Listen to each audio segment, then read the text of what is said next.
welcome to Southern California's first and only locally produced daily show for and about the Filipinos. Ito lang po ang programa nating mga kababayan dito sa Amerika kung saan kami po ay nakikinig sa mga sinasabi ninyo.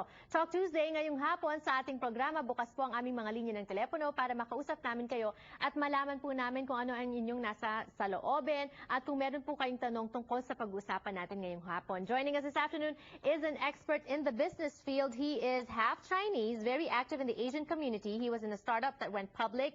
He ran an incubator for startups and was a member of a venture fund. And he is now COO and general counsel of one of the largest game distributors in China. He knows a lot about business, this guy. He is also, this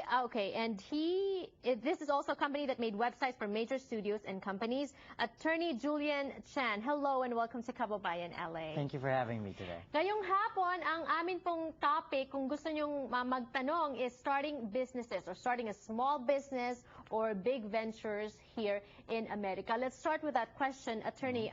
What is the difference? Would you recommend people to start a venture, like, you know, something that's sizable or just small business? I think that it really depends on your vision. If you have a passion for something that is going to, say, change the world, then you would look to something that would be a big venture. But even a small venture can lead that way. A lot of times people get into business and find out it is completely different than what they expected. Right, right. But is it smart to start a business at this point in time, you know, with all the economy and all that? What do you see? What are your thoughts on the current economy? This is the best time to start a business. Oh. In fact, large businesses tend to be very inefficient, very bureaucratic, and so on.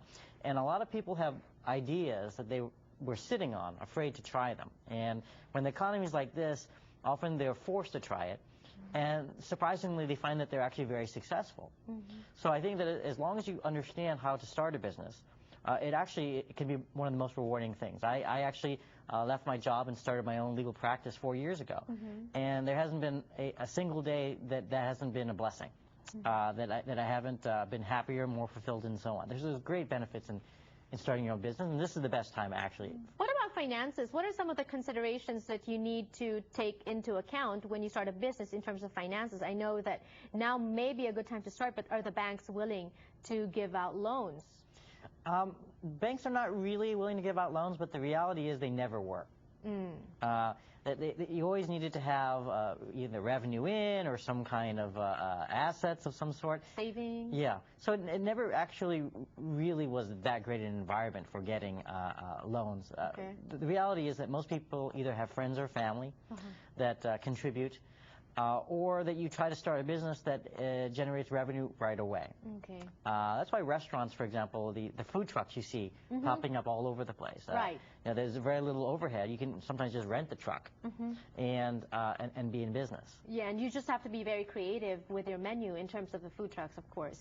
And I think one of the things that anyone starting a business is that they need to really focus on money coming in the door from day one. Okay, money versus passion. Some people would say, oh, I want to start this because this is my passion. I like doing this. But then at the same time, what's the division of percentage if you want to do passion, going after your passion, or going after something that pays the bills?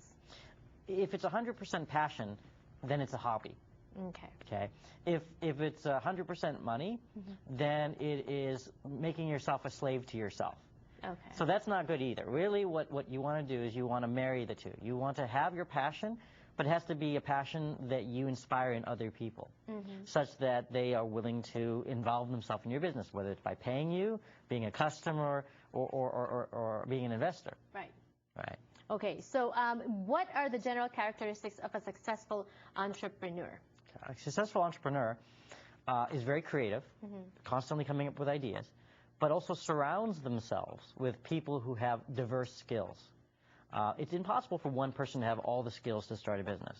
It's impossible to be extremely creative and yet at the same time rein yourself in, you know, and limit yourself. So you really need to have a willingness to pull a group of people around you and listen to them. But also be decisive. Okay. And the good news, mga kababayan, ngayong hapon, Attorney Julian Chan is a business owner himself and also a lawyer, so he knows the law. So if you have any questions about starting your own corporation questions about taxes. Once you are an entrepreneur, once you start your business, he is going to be ready to take that on when we return on the show. Keep calling. That's the number on the screen. Bukas po ang lahat ng aming mga linya ng telepono ngayong hapon para sa inyong mga katanungan, and we will be back for more on the show. So don't go away.